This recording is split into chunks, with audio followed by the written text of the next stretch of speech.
Good morning बच्चों। बृहन मुंबई महानगर पालिका माध्यमिक शिक्षण विभाग की तरफ से जो ऑनलाइन सत्र हमारा चल रहा है सेशन, उसमें आज हम विज्ञान कक्षा 9वीं के विज्ञान भाग 2 में जो हमारा 15वां पार्ट है सजीवों की जीवन प्रक्रियाएं, इसमें जो मानवीय तंत्रिका है, जो उसके मानवीय तंत्रिका और उसमें होने वाले रासायनिक जो नियंत्रण है शरीर में, इसकी जानकारी लेंगे। तो जैसे कि पिछले वीडियो में आपने मानवीय तंत्रिका तंत्र जो मनुष्यों में होते हैं, इसके 3 प्रकार के बारे में जानकारी ली थी। ये पिछले वीडियो में था। वो तीनों प्रकार हम एक बार फिर से नाम देख लेते हैं।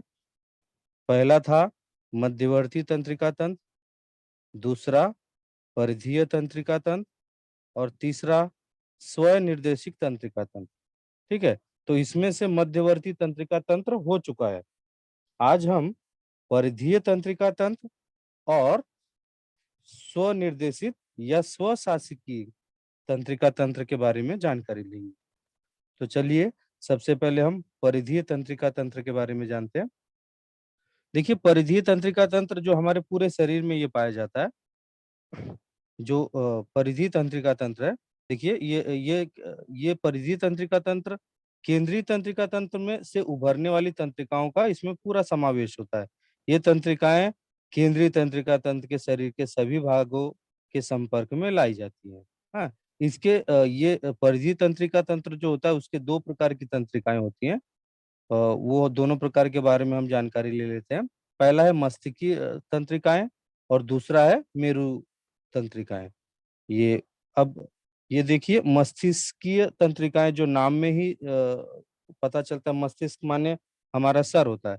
तो ये मस्तिष्क, ये जो मस्तिष्कीय तंत्रिकाएं हैं, ये कहाँ पर होती हैं? और मेरुदंड आप जानते हैं, मेरुरज्जु स्पाइनल कॉर्ड जो होता है, ये वहां पर पाई जाती है।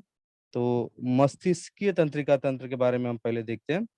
ये जो मस्तिष्क में जो मस्तिष्क में तंत्रिकाएं उभरती हैं, उन्हें मस्तिष्कीय तंत्रिकाएं कहते हैं। याद रखिएगा, जो दिमाग में तंत्रिकाएं उभरती हैं, उन्हें मस्तिष्कीय तंत्रिकाएं कहते हैं। ये कुल 12, इसकी मस्तिष्कीय तंत्रिकाओं की कुल 12 जोड़ियां होती हैं। कभी कभी रिक्त स्थान के लिए आता है, याद रखिए, मस्तिष्कीय तंत्रिकाएं की कुल कितनी जोड़ियां होती हैं। तो ये कुल 12 जोड़ियां हैं, आप देख सकते हो। और ये कहाँ पर पाई जाती है? सिर में, छाती में, पेट में। हाँ, ये कहाँ पर होती है? ध्यान रखिएगा, सिर, छाती और पेट में समन्वय का ये संलग्न रूप से पाई जाती हैं। और इसकी कुल कितनी जोड़ियां होती हैं? 12। किसकी? मस्तिष्कीय तंत्रिकाओं की। दूसरा है मेरु तंत्रिका। मेरु तंत्रिका देखिए, ये हाथ, पैर तथा त्वचा के सभी अंगों का संकलन करता है। हाथ, पैर और त्वचा के, हाथ में, पैर में और त्वचा में, ये इसका संकलन करने का कार्य कौन करता है? मेरु तंत्रिका। और मेरु तंत्रिकाओं की कुल कितनी जोड़ियां पाई जाती हैं? 31। ये ध्यान में रखिएगा। तो इस तरह से हमने परिधि तंत्रिका तंत्र देखा। और परिधि तंत्रिका तंत्र के कितने प्रकार हैं? 2 प्रकार। पहला मस्तिष्कीय तंत्रिकाएं और दूसरा मेरु तंत्रिकाएं। मस्तिष्कीय तंत्रिकाओं की कुल कितनी जोड़ियां होती हैं? 12 जोड़ियां होती हैं। वो कहाँ पर पाए जाते हैं? सिर में, छाती में और पेट में संकलन करने का कार्य करते हैं। मेरुदंडीय मेरु तंत्रिका कितनी हो मेरु तंत्रिकाएं, ये मेरुरज्जु से उभरने वाली तंत्रिकाओं को मेरु तंत्रिका कहते हैं। ठीक है। और ये कहाँ पर संकलन करने का कार्य करती हैं? हाथ में, पैर में और त्वचा में। इसकी कुल कितनी जोड़ियां होती हैं? 31 जोड़ियां होती हैं। ठीक है। तो इस तरह से आपने परिधीय तंत्रिका तंत्र के बारे में जानकारी ली। अब हम आखिरी तंत्रिका तंत्र जो है, स्वयं शासित या स्वनिर्देशित जिसे हम कहते हैं, ऑटोमेटिक नर्वस सिस्टम जो होता है, ये इस तंत्रिका के तंत्र के बारे में देखते हैं। देखिए, हृदय, फेफड़े और उदर, पेट जैसे अनैच्छिक अंगों का कुछ जो अपनी इच्छा से नहीं, जैसे फेफड़ा है, हृदय है, जो हम सांस लेने का कार्य करते हैं, जो धड़कने का हृदय कार्य कर रहा है, वो किसी भी मतलब किसी नियंत्रण का मोहताज नहीं, हम उसको नियंत्रित नहीं कर सकते। उस पे अपना खुद का नियंत्रण है। हम चाह के भी अपना फेफड़े को नहीं रोक सकते। सांस हम कुछ समय के लिए रोक सकते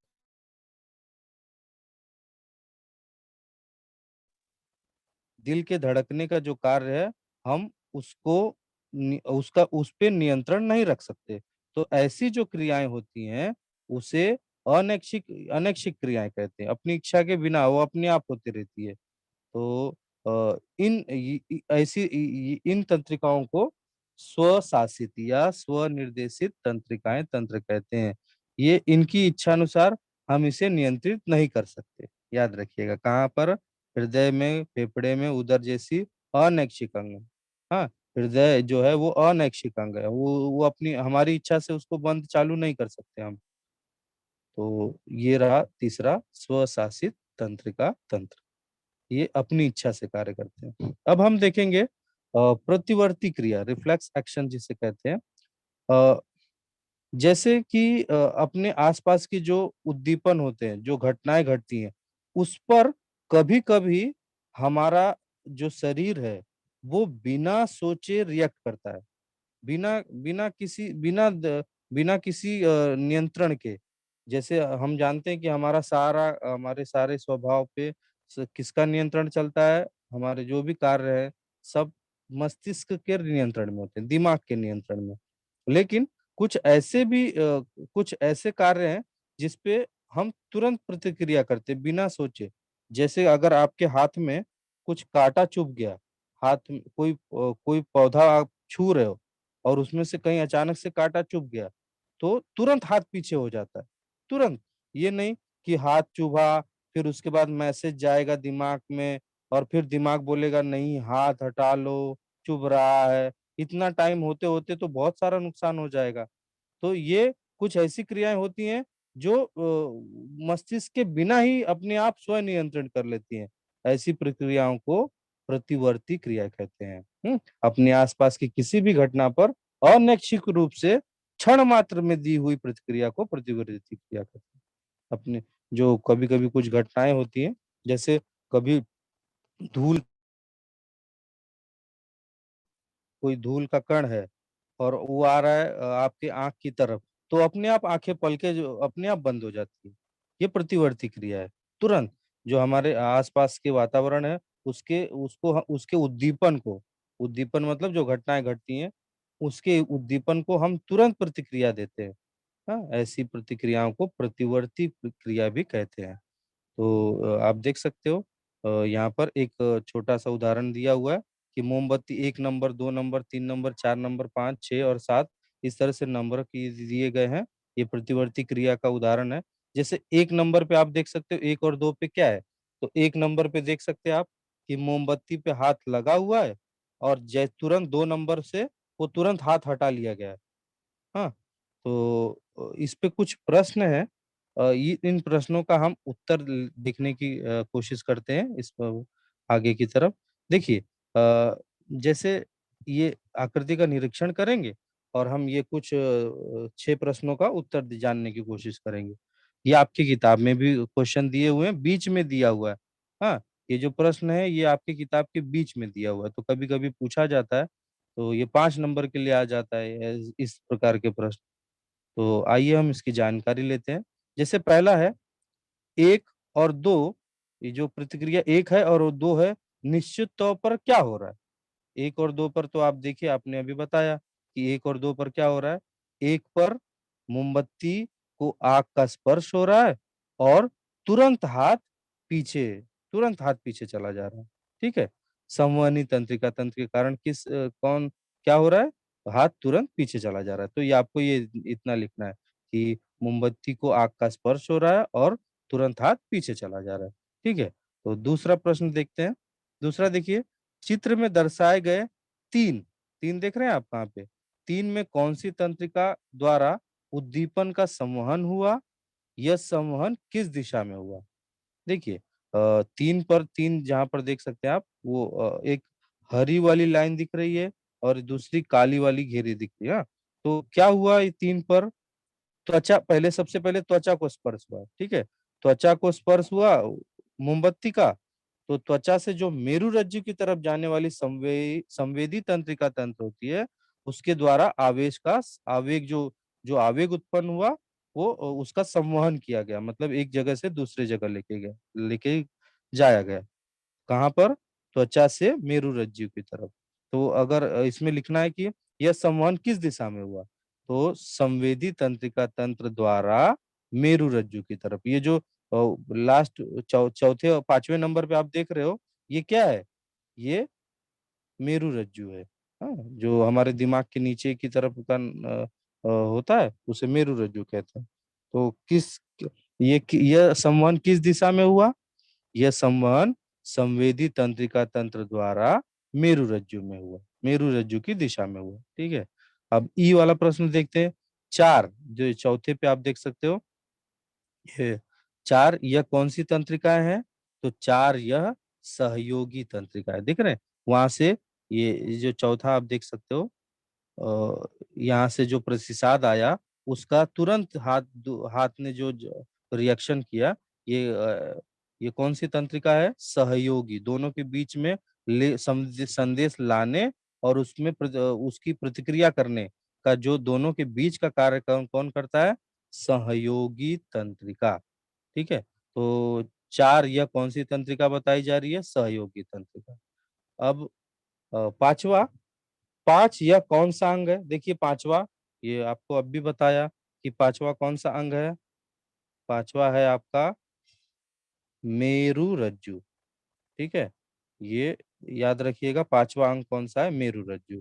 अब देखते हैं छठवा, प्रतिक्रिया 6 कहाँ पर है? देखिए यहाँ पर 6, प्रतिक्रिया 6 का संवहन कौन सी तंत्रिका तंत्र द्वारा हो रहा है?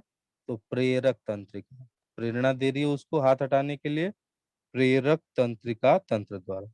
इसका उत्तर क्या होगा? छठवा का संवहन कौन सी तंत्रिका कर रही है? प्रेरक तंत्रिका। ठीक है। अब लास्ट सातवां, प्रतिक्रिया 7 निश्चित तौर पर कहाँ हो रही है? देखिए 7, जब ऐसे आप इमेजिन कीजिए अपना हाथ लेकर, कि अगर आपके हाथ पे मोमबत्ती से ऐसे जल गया, तो हाथ कैसे पीछे जाएगा? जो हमारा स्नायु है, बॉडी है, हाथ का अंग है जो, उसमें संकुचन आता है, वो सिकुड़ जाता है, तब जाके हमारा हाथ पीछे होता है। जरा जो तुम्हारा जो आर्म्स वाला एरिया है, हाथ वाला, हाँ, जहाँ पर मसल्स है, वो भाग में बिना संकुचन के हाथ पीछे लेके देखो, होगा ही नहीं। तो ये जो 7 नंबर पर है, ये निश्चित तौर पर ये कहाँ तक पहुंची है, और इससे क्या हुआ है? हाथ के स्नायु तक, जिससे हाथ में आकुंचन हुआ है और हाथ पीछे की तरफ गया है। हम्म, तो इस तरह से हमने ये इन 6 प्रश्नों के उत्तर लेने की कोशिश की। ठीक है। अब आगे हम देखते हैं। अगला है ये, अभी तो हमने क्या देखा? प्रतिक्रिया, जो रिफ्लेक्स एक्शन होता है, उसके घटकों की एक उदाहरण के माध्यम से जानकारी ली। अगला है रासायनिक नियंत्रण। अब रासायनिक नियंत्रण के बारे में देखते हैं। अ, एक इसमें एक और एक देख सकते हैं कि जो ये जो सातों थे, अगर ये भी एक प्रश्न है आपकी किताब में, बीज का प्रश्न दिया हुआ है कि जो आकृति दी गई है, इसके जो सातों अंग है, उनके योग्य नाम दीजिए। सातों का क्या नाम होगा? ये सातों का नाम देना है। तो ये भी एक प्रश्न आ सकता है, ये याद रखिए, बीज का प्रश्न है। हाँ, इसका उत्तर देख लीजिए। तो 1 और 2 क्या है? स्पर्श इंद्रियां है, यहाँ पर स्पर्श हो रहा है। 3 पर क्या है? संवेदी तंत्रिका। अ, 4 क्या है? सहयोगी तंत्रिका। चौथा पे आप देखिए, दोनों के बीच में जो सहयोग करने का, समन्वय करने का कार्य कर रही थी। पांचवा देख सकते हो, पांचवा क्या है? मेरुरज्जु। पांचवा, पांचवे जगह पर क्या है? मेरुरज्जु। छठवा प्रेरक तंत्रिका, और सातवां क्या है? स्नायु, हाथ का स्नायु है। ठीक है, मसल्स है। तो ये भी एक बीच का प्रश्न है, आपकी किताब में दिया हुआ है। बीच में ये प्रश्न क्वेश्चन पूछा गया है, तो ये आकृति को उचित नाम देना है। अब इसके बाद हम अ, अपने रासायनिक नियंत्रण की तरफ चलते हैं, केमिकल कंट्रोल। देखिए, हमारे शरीर में हमारे शरीर में संप्रेरक नामक रासायनिक पदार्थ द्वारा भी समन्वय और नियंत्रण किया जाता है। ये हमारे पूरे शरीर में एक संप्रेरक का रिसाव होता है। संप्रेरक बहता रहता है हमारे दिमाग में, गले में, कई सारी ग्रंथियां हैं, जिनमें एक एक अलग सा रिसाव होता है। जैसे खून होता है ब्लड में, एक जैसे ब्लड हमारे शरीर में होता है, उसी प्रकार संप्रेरक एक हमारे ना हमारी सोच के द्वारा जो भी हम सोच रहे हैं, जो भी हम खा रहे हैं, उसके द्वारा ना सब एक संप्रेरक का भी रिसाव हमारे शरीर में होता है। और वो संप्रेरक, जिस प्रकार का संप्रेरक का रिसाव हो रहा है, वो हमारी बॉडी के लिए और हमारे हमारे शरीर के लिए और आपकी दिनचर्या के लिए बहुत ही ज़्यादा मायने रखता है। शरीर में जो नियंत्रण का कार्य रहता है कि हमारा सारा कोई अंग बढ़ ना जाए, कोई अंग छोटा ना हो रह जाए, हाँ? पूरे शरीर में एक समान रूप से वृद्धि हो। तो ये सारा कार्य और नियंत्रण का कार्य भी कभी-कभी जो रासायनिक नियंत्रण द्वारा किया जाता है। ये इन्हें ना नलिका विहीन ग्रंथियाँ भी कहते हैं। जैसे ब्लड ले जाने के लिए नलिकाएँ होती हैं, शरीर में हमारी नसें होती हैं। संप्रेरक ले जाने के लिए ना कोई नसें नहीं होती। इसीलिए इसे क्या कहते हैं? नलिका विहीन। कोई नलिका अलग से नहीं होती जो हमारे शरीर में संप्रेरकों को एक स्थान से दूसरे स्थान तक लेके जाए। हाँ, इसीलिए इसे क्या कहते हैं नलिका विहीन नाम भी दिया जाता है। इन ग्रंथियों के पास उनके स्राव का संग्रह करने या उसके वहन के लिए किसी भी प्रकार की नलिकाएँ नहीं होती। उनका ये बहने के लिए शरीर में और और इनको एक जगह से दूसरे जगह ले जाने के लिए किसी भी प्रकार की नलिकाएँ नहीं होती। इसी कारण संप्रेरक बनने के तुरंत बाद रक्त, तो आप ये सोचते होंगे कि फिर ये जाते कैसे हैं? पूरे शरीर में फैलते कैसे हैं? क्या करते हैं जब संप्रेरण बनता है, संप्रेरक जो बनता है, वो बनने के बाद तुरंत ब्लड में मिल जाता है। और आप जानते हो कि हमारे पूरे शरीर में ब्लड एक है जो पूरे शरीर में आने-जाने का काम करता है। तो इस ये ब्लड में मिलकर हमारे पूरे शरीर में नियंत्रण का कार्य करता है। इससे अंतःस्रावी ग्रंथियाँ शरीर में निर्धारित स्थान पर होती हैं। अंतःस्रावी जो हमारे शरीर के अंदर कुछ ग्रंथियाँ हैं जो स्राव बहती रहती हैं। हाँ? ये और इनके कारण ही शरीर में ये इनका जो कुछ निर्धारित स्थान है। हर जगह पर ये तंत्रिका तो ग्रंथियाँ नहीं होती हर हर जगह। लेकिन इसके बाद भी संप्रेरक शरीर के सभी भागों में रक्त द्वारा पहुँचाए जाते हैं। ये कभी-कभी नहीं उठ के आपको ऐसा लगता है कि अच्छा नहीं लग रहा है और कभी देखिए आपको बहुत अच्छा लगता है। कभी वो भू आपको भूख लगती है, हाँ, कभी प्यास लगी। तो ये सारा काम ये सब कौन ये संप्रेरक के कारण ही होता है।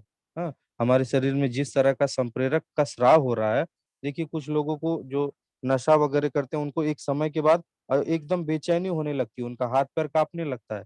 क्यों? क्योंकि उनके शरीर में वो रिसाव होने लगा। वो एक ऐसा स्राव बहने लगा जो उनको उनके पूरे बॉडी को कंट्रोल नहीं कर पा रहा है। अब उनको नशे की ज़रूरत हो गई। तो याद रखिए ये जो जो भी कुछ आप खाएँगे, पिएँगे उसकी वो शरीर को फिर उ उस तरह का रिसाव होने लगता है और वो बार-बार फिर आपको लेना होता है या करना पड़ता है। हुँ, तो ये देख सकते हैं आप अ, ये कहाँ पर ये जो अंतःस्रावी ग्रंथियाँ हैं, वो कहाँ-कहाँ पर है, उसके बारे में हम विस्तार में जानकारी लेंगे। ये देख सकते हैं आप। लेकिन याद रखिए, इन्हें क्या कहते हैं, नलिका विहीन ग्रंथियाँ भी कहती हैं। नलिका विहीन ग्रंथियाँ क्यों कहते हैं? क्योंकि इनको एक जगह से दूसरे जगह तक ले जाने के लिए किसी नलिका नहीं होती। तो ये कैसे किस प्रकार से जाते हैं? ये रक्त में मिलकर जाते हैं।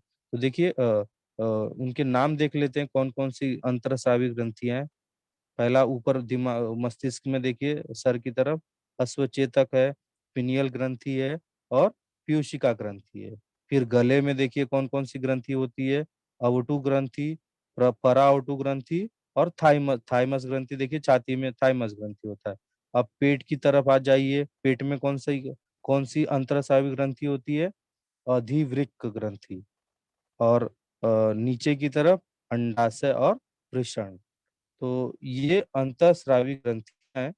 अब अब अगला हम इन्हीं ग्रंथियों के कहाँ पर इनके स्थान हैं, कौन-सा इनमें से संप्रेरक पैदा होता है और वो कौन-सा कार्य करता है, इन सारी ग्रंथियों के बारे में हम विस्तार में जानकारी लेंगे।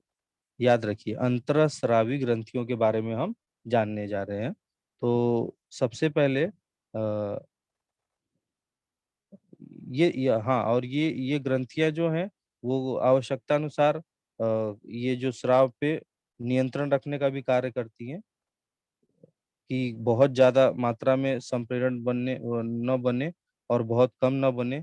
इस जैसे ही जिस प्रकार से जब रक्त में चीनी की मात्रा बढ़ जाती है तो स्वादुपिंड जो होता है, हाँ, स्वादुपिंड की कोशिकाओं को इसकी अनुभूति हो जाती है और इस कारण ये शरीर में अधिक मात्रा में इंसुलिन का स्राव होने लगता है।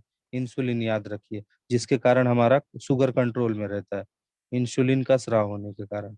इन अगर जिसकी शुगर हो जाता है, बढ़ जाता है, फिर उनको इंसुलिन के इंजेक्शन लगाए जाते हैं। अगर जिनके में इंसुलिन नहीं बन पाता है या बहुत अधिक मात्रा में बन रहा है, तो ये कार्य कौन करता है इसको बनाने का? स्वादुपिंड। अब अ, देखते हैं सारी ग्रंथियों के बारे में। ये जो अभी ग्रंथियों के नाम देखे, हम उनके स्थान और कौन सा कार्य करते हैं वो देखते हैं। सबसे पहले अश्वचेतक ग्रंथि, देखे थे आपने आकृति में, अश्वचेतक सबसे ऊपर सर की तरफ था। इसका स्थान कहाँ पर है? मस्तिष्क के प्रमस्तिष्क नीचे पीयूषिका ग्रंथि के ऊपर। ये स्थान याद रखिए। इसमें से कौन सा संप्रेरक रिलीज होता है? अश्वचेतक जो ग्रंथि है वो कौन सा संप्रेरक का स्राव करती है? पीयूषिका की स्राव निर्माण करने वाली कोशिकाओं को नियंत्रण करने वाले स्राव को तैयार करना। किस संप्रेरक का? पीयूषिका को की स्राव निर्माण करने वाली कोशिकाओं के नियंत्रण करने वाला जो स्राव है उसका ये संप्रेरण निर्माण करते हैं। और ये किस कार्य में आता है?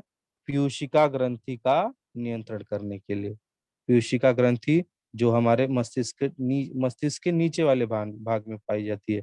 कहाँ पर? मस्तिष्क के नीचे, जस्ट नीचे थोड़ा सा। हाँ, तो उसको उस पे नियंत्रण रखने का कार्य अश्वचेतक ग्रंथि करती है। अब दूसरा है पीयूषिका ग्रंथि।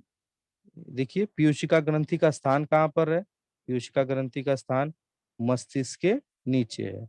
अब ये कौन कौन से प्रकार के संप्रेरक रिलीज करता है, ये सारे नाम याद रखिएगा।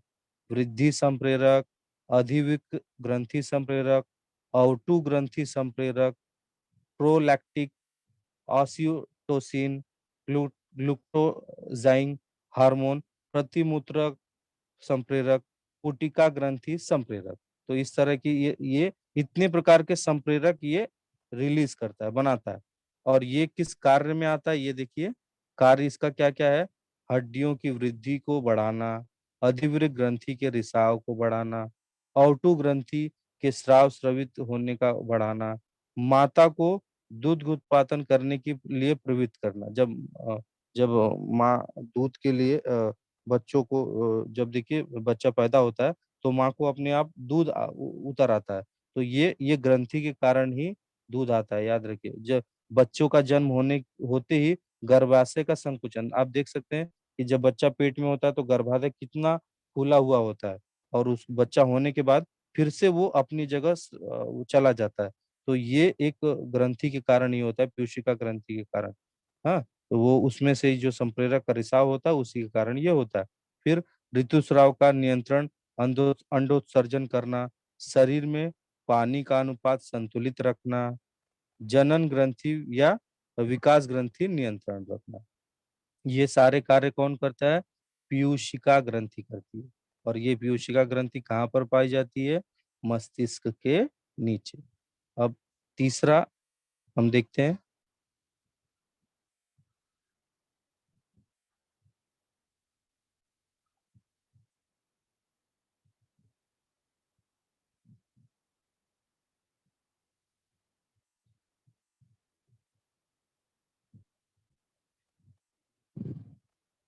तीसरा है अवटु ग्रंथि।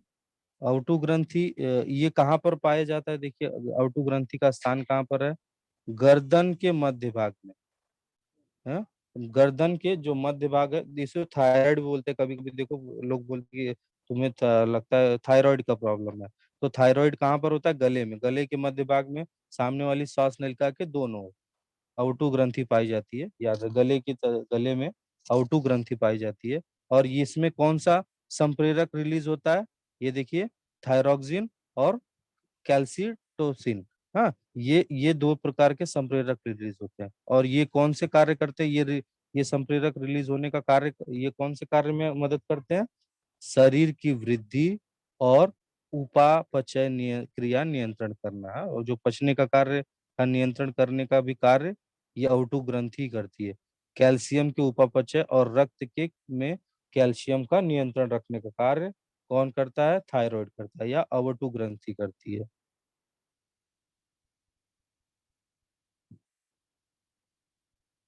अगला देखते हैं, पराउटु। ये देखिए, पराउटु ग्रंथि की ये कहाँ पर होती है? ये ग्रंथि अवटु ग्रंथि के पिछली ओर। ये देखिए कहाँ पर, इसका स्थान कहाँ पर है? अवटु ग्रंथि की पिछली ओर ये चार ग्रंथियां होती हैं। हाँ, और ये इसमें से इसमें कौन सा संप्रेरक रिलीज होता है? पैराथोर्मोन। हाँ, ये संप्रेरक का नाम है, याद रखिए, जो संप्रेरक इसमें से रिलीज होता है। खाली नाम आपको याद रखना है। जैसे कभी रिक्स्थान में या एक मार्क्स के लिए पूछा गया कि पराउटू कौन से संप्रेरक रिलीज करता है, तो पैराथोर्मोन, ये उसका उत्तर लिखना है। अब ये किस कार्य में मदद करता है? शरीर के कैल्शियम तथा फास्फोरस के उपापचय का नियंत्रण करने का। शरीर में कैल्शियम और फास्फोरस के मात्रा को नियंत्रण रखने का कार्य कौन करता है? परावटु ग्रंथि। परावटु ग्रंथि करती है। अब अगला देखते हैं, स्वादुपिंड, या जिसे पैंक्रियाज भी बोलते हैं। ये इसका स्थान कहाँ पर है?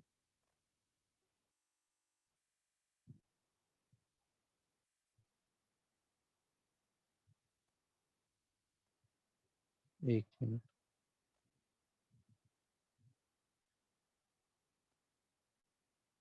हाँ, तो स्वादुपिंड या पैनक्रियाज जिसे कहते हैं, आमाशय के पीछे चार प्रकार की कोशिकाएं होती है। अल्फा कोशिका, बीटा कोशिका, डेल्टा और पीपी कोशिका, या पीपी कोशिका को एफ सेल्स भी कहते हैं। ये याद रखिए, ये स्थान कहाँ पर, स्वादुपिंड का कौन कौन, स्वादुपिंड का स्थान कहाँ पर है? आमाशय के पीछे, हमारे जो पेट में आमाशय है उसके पीछे की तरफ ये चार कोशिकाओं में पाया जाता है। अल्फा कोशिका, बीटा कोशिका, डेल्टा कोशिका और पीसी कोशिका। इसमें ही याद रखिए, कभी कभी पूछा जाता है स्वादुपिंड में सबसे ज्यादा कौन सी कोशिका होती है? बीटा कोशिका होती है, 70%। देखिए यहाँ पर 70% बीटा कोशिका, इसकी मात्रा होती है 70%। अब ये कौन से संप्रेरक रिलीज करता है? कौन? स्वादुपिंड कोशिका, स्वादुपिंड जो ग्रंथि है, ये इसके द्वारा कौन से संप्रेरक रिलीज होते हैं? तो ग्लूकानॉन, इंसुलिन, याद रखिए, इंसुलिन जो हमारी बॉडी में शुगर की मात्रा को कंट्रोल रखता है, कौन? इंसुलिन। हाँ, और कौन सा संप्रेरक रिलीज होता है? सोमेटोस्टिन। और ये लास्ट वाला देखिए, पैंक्रियाटिक पॉलीपेप्टाइड। हाँ, ये संप्रेरक के नाम है। ये इसका स्राव स्वादुपिंड में होता है। और ये कौन से कार्य करते हैं? देखिए, कार्य कौन सा? यकृत को ग्लाइकोजिन का ग्लूकोज में रूपांतरण करने के लिए उद्युक्त करना मतलब उसको प्रेरित करना। यकृत को रक्त की बढ़ी हुई शर्करा का ग्लाइकोजाइन में रूपांतरण करने के लिए प्रवृत्त करना। और तीसरा, आंत की गतिविधि, हलचल की गतिविधि मतलब हलचल, तथा उसके द्वारा ग्लूकोज के अवशोषण का नियंत्रण करना। और स्वादु रस के रिसाव पर नियंत्रण करना। ये सारा कार्य कौन करता है? स्वादुपिंड। तो स्वादुपिंड अगर स्वादुपिंड का स्थान पूछा गया, स्वादुपिंड कहाँ पर है, तो ये उसका स्थान ये है। और फिर उसमें से कौन सी कितने संप्रेरक रिलीज होते हैं? चार संप्रेरक रिलीज होते हैं। और कौन कौन से कार्य करते हैं? ये चारों कार्य स्वादुपिंड के जो संप्रेरक होते हैं वो करते हैं। अब अगला हम देखते हैं, अगला है अधिवृत्त ग्रंथि। अधिवृत्त ग्रंथि, ये ये ग्रंथि कहाँ पर देखिए पाई जाती है? दोनों वृक्कों के ऊपरी भाग में। जो वृक्क है हमारे शरीर में, उनके ऊपर की तरफ। हाँ, ये कौन से ग्रंथि पाई जाती है? अधिवृत्त ग्रंथि। अधिवृत्त ग्रंथि कहाँ पर? दोनों वृक्कों के, दोनों जो वृक्क होते हैं हमारे, उनके ऊपर की भाग में। अब इसमें ये कौन कौन से संप्रेरक रिलीज करते हैं, उनके नाम देखिए। एड्रेनलिन, नार एड्रेनलिन और कार्टिकोस्टेरॉइड।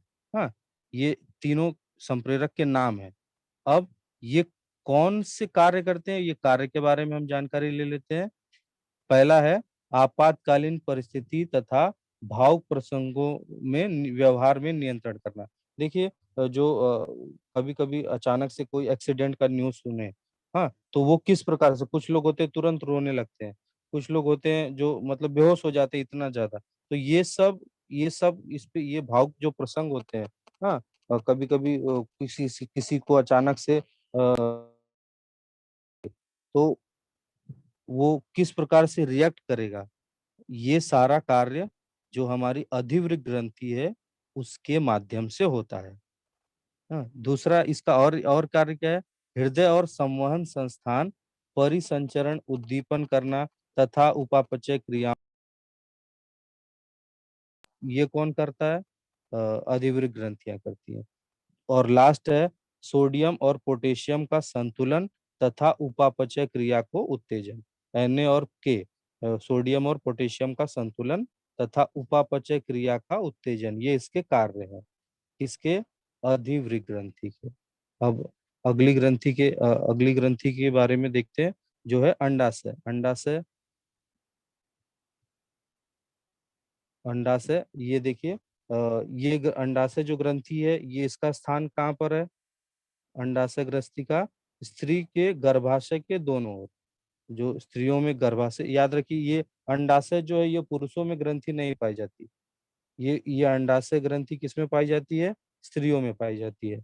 और ये कहाँ पर, किस स्थान पर है, स्त्रियों में गर्भाशय के दोनों ओर।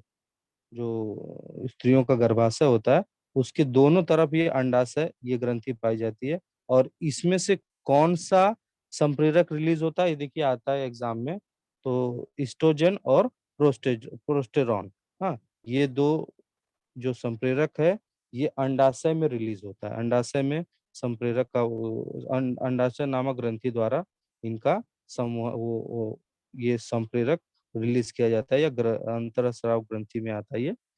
अब ये कार्य क्या करता है देखिए, स्त्रियों में जो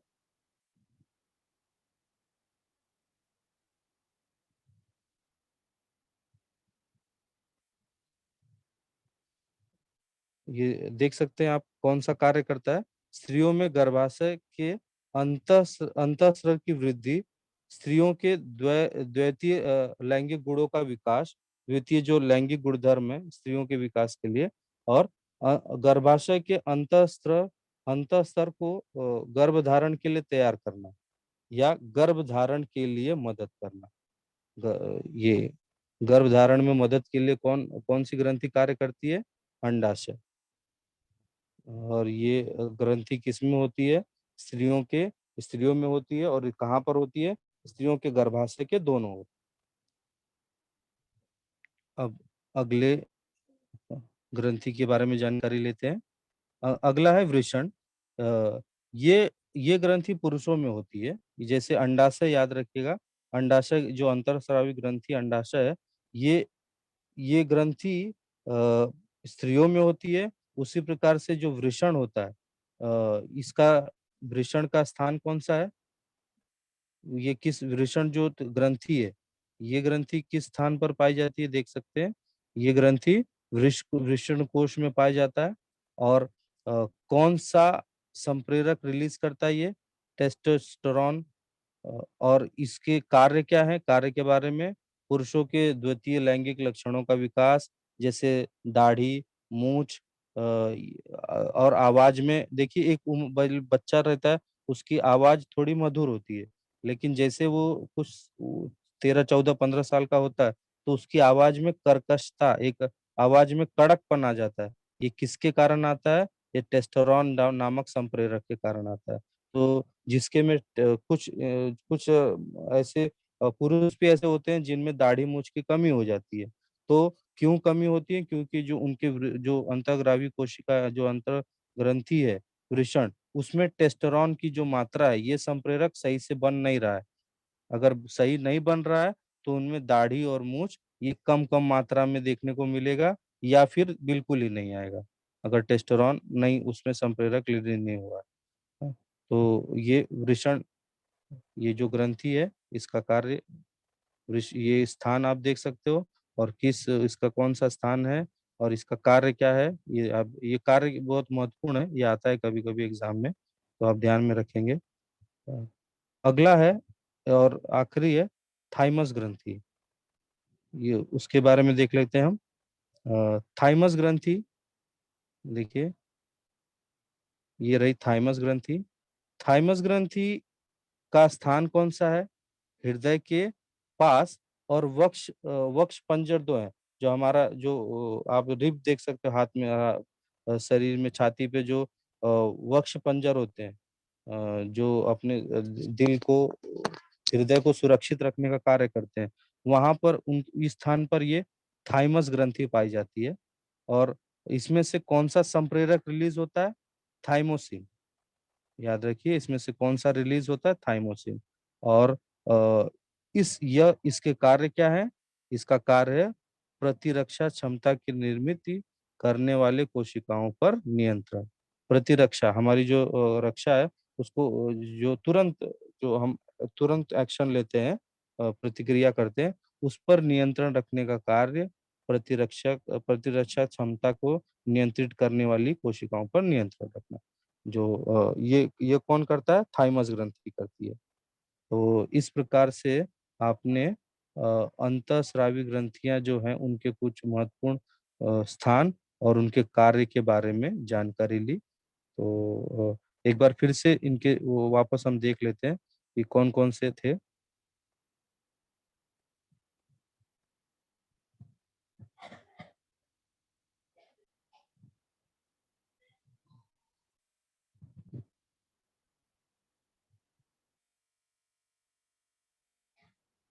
देखिए, हमने किस किस ग्रंथि के बारे में जानकारी ली थी, हेलो फिर से सर। एक बार। हाँ सर। स्क्रीन नहीं दिख रहा। स्क्रीन नहीं दिख रही है?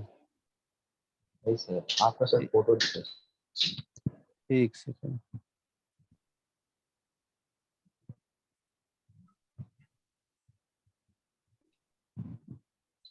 सर मुझे अंडा सर के आगे का स्क्रीन दिखा सकते हैं?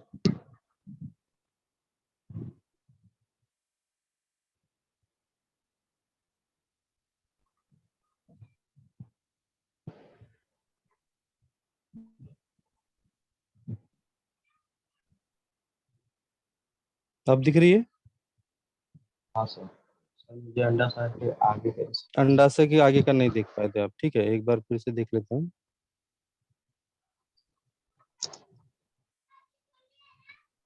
देखिए, अंडाशय के बाद ये जो अंडाशय था स्त्रियों में था, और अंडा सर के आगे का स्क्रीन। हाँ हाँ, एक सेकंड। अंडाशय के बाद वृषण था। वृषण ये पुरुषों में होता है, और ये इसमें कौन सा जो संप्रेरक कौन सा होता है? टेस्टोस्टेरोन ये रिलीज होता है। और इसका ये कार्य किसमें मदद, कौन से कार्य में मदद करता है? पुरुषों में दाढ़ी मूंछ छानना और आवाज में कर्कशता के लिए। उसी प्रकार से आप अगला है थाइमस ग्रंथि। थाइमस ग्रंथि ये कहाँ पर होता है? हमारे हृदय के पास, वक्ष पंजर जो है हमारे उसमें। और ये कौन सा संप्रेरक रिलीज किया जाता है? थाइमोसिन। थाइमोसिन जो संप्रेरक है ये रिलीज करता है, और ये प्रतिरक्षा, जो हमारे रोगों से रक्षा के लिए जो है, उसमें इसकी निर्मित करता है, और उनकी कोशिकाओं पर नियंत्रण रखने का कार्य करता है। तो इस तरह से हमने अंतःस्रावी ग्रंथियों के स्थान और उसके बारे में जानकारी ली। किसी बच्चे को कोई प्रश्न करना है तो पूछ सकता है।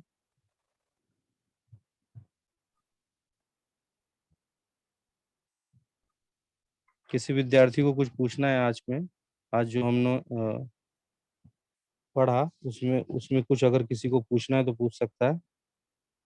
आज हमने पढ़ा परिधीय तंत्रिका तंत्र और स्वशासकीय तंत्रिका तंत्र। सर। पर, हाँ हेलो। बोलिए। हाँ हाँ। Good morning sir. Good morning. Sir आप जैसे इधर है बताया, रीढ़ अपने शरीर में पूरे टोटल कितने हड्डी है sir? 208। Okay. Okay, thank you sir. Hmm.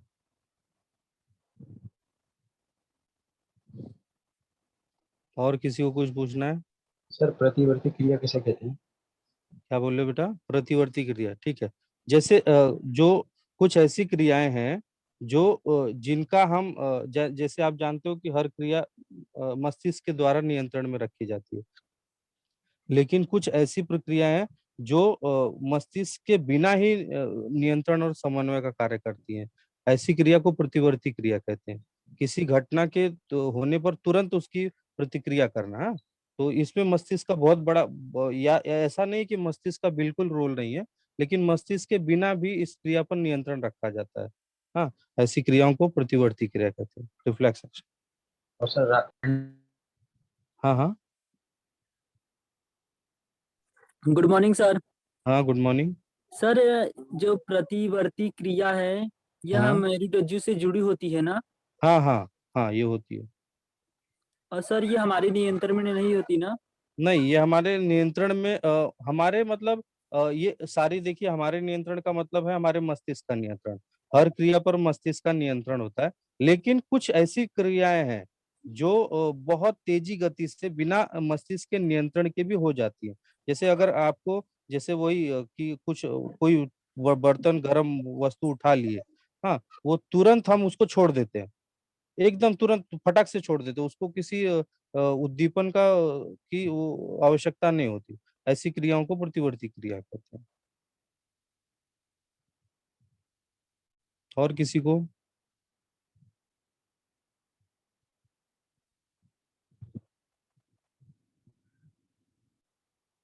Good morning sir. Good morning. Sir रासायनिक नियंत्रण मतलब क्या होता है? रासायनिक नियंत्रण बेटा ऐसा है ना कि हमारे शरीर में जो कुछ ऐसी ग्रंथियां हैं जो हमेशा उसमें से कुछ संप्रेरक का स्राव होता है, और वो संप्रेरक हमारे पूरे शरीर की जो क्रिया है उनको नियंत्रण रखने का कार्य करते हैं। मतलब कि वो ग्रंथियों में से एक रिसाव होता है। जैसे कहीं से पानी वगैरह लीक होता है, आपकी पाइप है उसमें से पानी जो कहीं लीक हो रहा है, तो किस तरह से पानी निकलता रहता है, उसी प्रकार से कुछ ग्रंथियां हैं, उनमें से ऐसे संप्रेरक का रिसाव होता रहता है। हाँ, और वही संप्रेरक हमारे शरीर में हमारी भावनाओं को, हमारे सोच को और हमारे विचार को, तो ये सारे नियंत्रण रखने का कार्य भी रासायनिक नियंत्रण, जो केमिकल जो कंट्रोल होता है, उसके द्वारा रखा जाता है। और कुछ? आज हमने मानवीय तंत्रिका तंत्र में परिधीय तंत्रिका तंत्र तथा स्वयं शासकीय तंत्रिका तंत्र के बारे में, उसी के साथ साथ प्रतिवर्ती क्रिया क्या होती है और रासायनिक नियंत्रण किस प्रकार से होता है, इसके बारे में जानकारी ली। Thank you.